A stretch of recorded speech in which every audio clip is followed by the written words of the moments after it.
Welcome one, welcome all. Welcome back to the Rocket Smith. I have parts today. I finally received stuff. So for this little rocket, which we had a zipper for that I trimmed off the top on, we have ourselves a coupler, a tube, and a new nose cone. This one actually, I was launching it with a different nose cone from another rocket. We're going to do this. There's the temptation to do dual deploy with this, but I just put like a streamer instead of a whatever. I don't know. We'll see, or just fix it and run it single. It can actually fit a shoot release, although I haven't had the best luck with shoot releases. This would be the easiest fix to do, and then paint. It does show how poor my cut actually was, though. So that's interesting.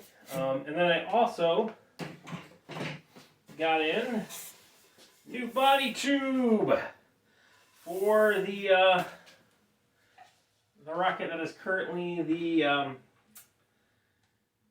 subject of this YouTube channel. We got a coupler for it too. So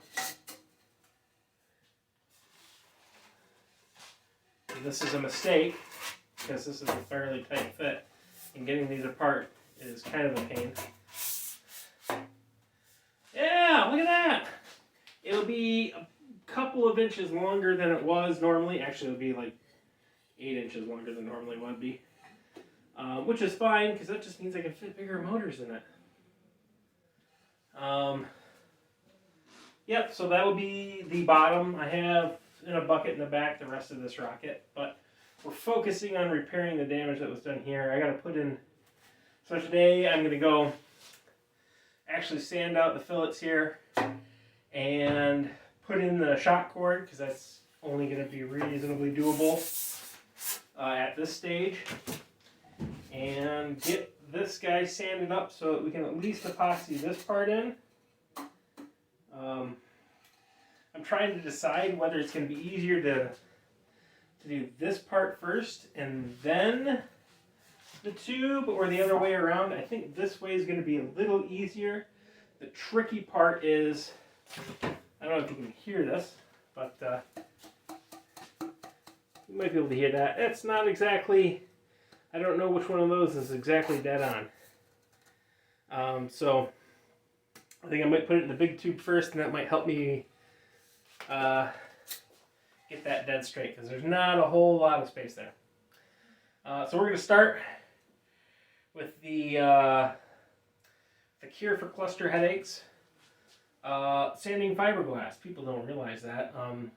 No, it's actually terrible for headaches. Oh shit. Anyways, onward. Okay, I'm all safetied up. Got my glasses on, my mask half on, but I can put it the rest of the way on. Probably help if I put sandpaper on that bad boy. We're going to go quite aggressive with the old 60 grit.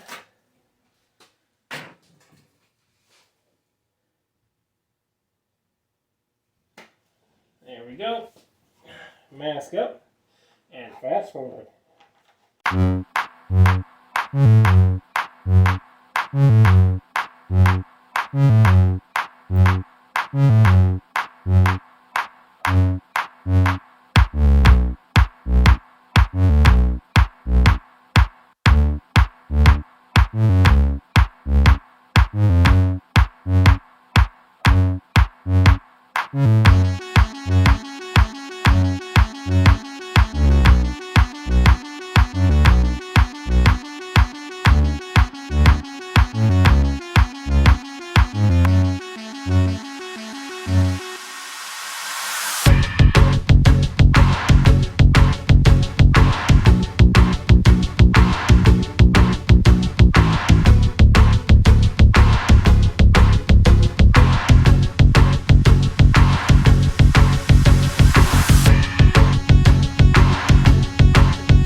Alright, I think the rest of this is going to get hand shaped. There's going to be a little bit cleanup here and there. But, I mean, you've seen people sandpaper things on the internet before. I'm not going to make you sit through that. The next thing we're going to do, sand the outside of this and get it prepped for epoxy. The inside here has already been sanded. That was done when I had to clean out as much of this epoxy that was in there. So we should be good to go on that. I have decided I think I'm going to go with this. And then just, oh, that's really good. Yeah. So I'm going to wash this real quick. We'll sand that, and we'll get back to the epoxy. It occurs to me at moments like this that I may have a better solution for what I'm looking for.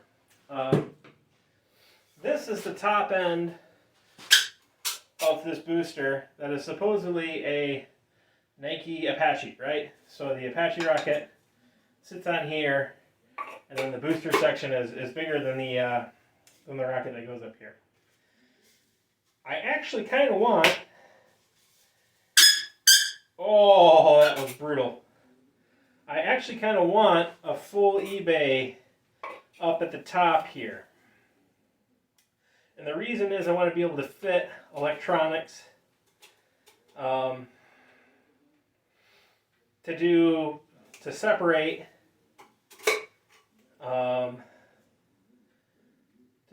the the rocket that's getting boosted, the sustainer, the Apache, and it would be easier to do if I had a longer bay. I do have a longer bay. So I think I'm going to swap parts here. This needed to be sanded anyways. And this is going to go up in the top. And I'm going to get another bulkhead, which won't go all the way up, but will be removable from this, so that I can have an actual event set off and separate pretty easy. Or at the very least, easily fit electronics into this. This is probably long enough for electronics, but I'd have to make like a custom sled. But this would be, I think, maybe better. I don't know. I have to do some thinking. So I've decided I'm going to use the long tube at the bottom. The reason I'm going to use the long tube at the bottom, when this separates, there's a lot of friction that may cause it to not separate, and if it's, 8 inches into the tube, it's got to move a lot before it gets out of the tube and separate properly. I think that might be an issue. It's an issue I can avoid just by using the smaller coupler up top. We're going to put in the big coupler to the bottom. We're going to epoxy it in. We're going to put the shot cord in first. We don't want to forget that. And then, yeah, we'll be on our way. Okay, the first thing we're going to do, so we don't forget, oops, let me get a stable image. Okay, first thing, before we forget, is to throw in the shock cord. I've got the end that has been super glued to stop it from fraying in here, so it's a little stiff.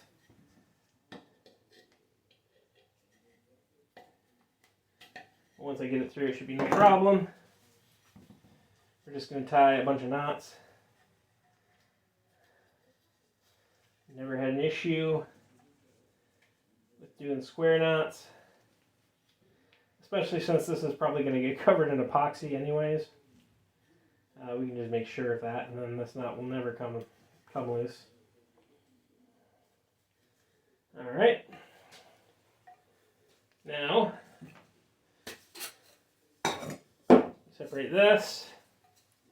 We drop our shock cord to the other end.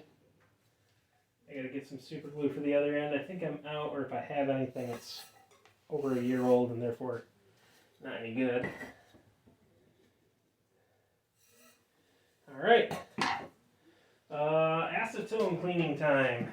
I have this over here for it. Can I get it open without a tool? No, I cannot.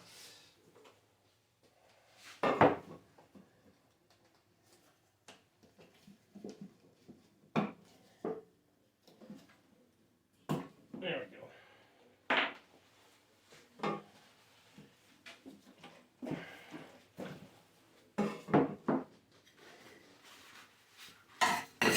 Oops. Clean that all out as best we can.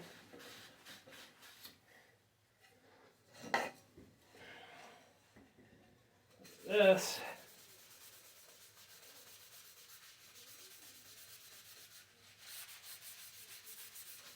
I did wash this down with soapy water earlier.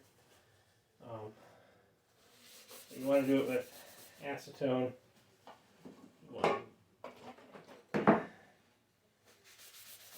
There we go.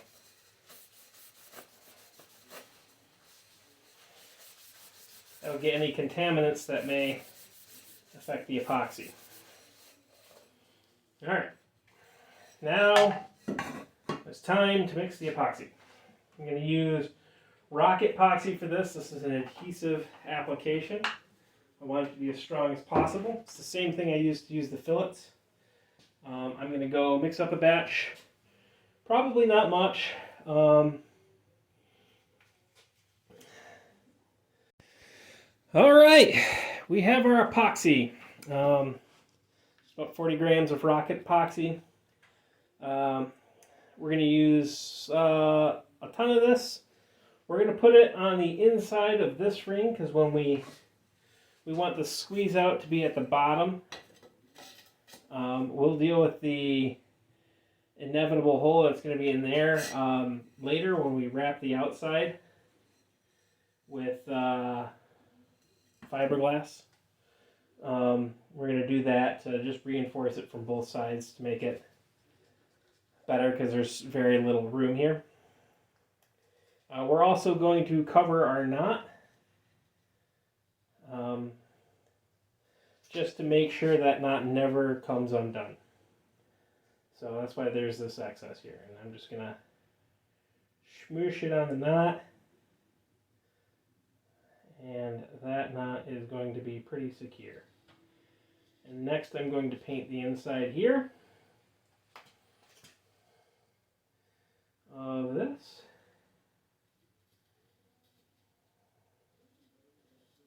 You don't have to be too careful because we're going to rotate this whole thing and smear everything all around. As far as this goes, the bigger the gob, the better the job. I'm sure somebody will tell me, no, I'm using way too much epoxy. And they'll probably have some scientific reason for it, but I'm not really looking to push the limits with this rocket, so I'm not terribly worried about that.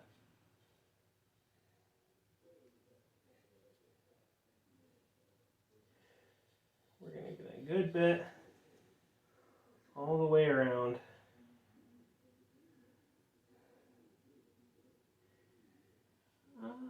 still got a lot of finishing to do this rocket, so if we get a little on the wrong side, it's not going to be that big of a deal.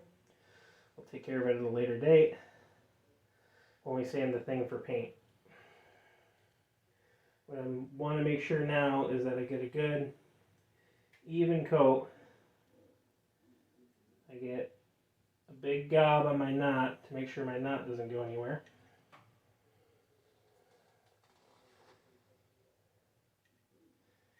And I might even, on the excess here, just slather on some excess. All right. Just a little bit here. All right. Above the nut, I don't want to get too much on because I don't want to stiffen the thing. But here we go. Straight down. Give it a spin. Make sure we're not off kilter. We are a little bit.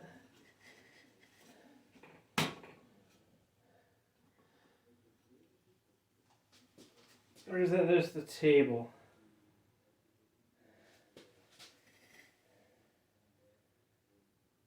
I don't think it's just the table. Put it over to a flatter spot. Alright, I need a little bit more grip on this. And not the part that's been epoxied, so it should be fine.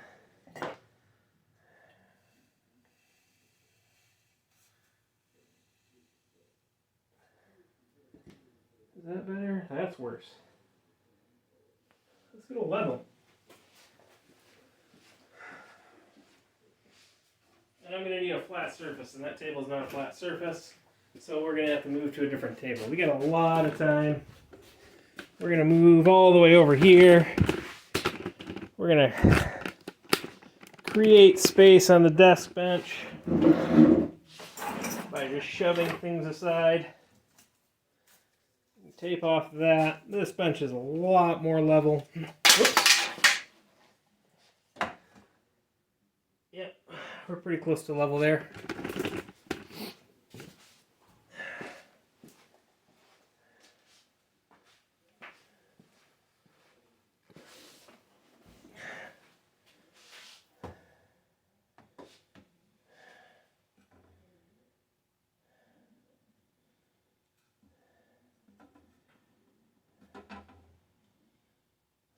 Yeah, we're actually pretty good here. Better than I thought. That's that way. It's that way. Okay, we're good. We're going to let that cure. And then we'll put the big on down tomorrow.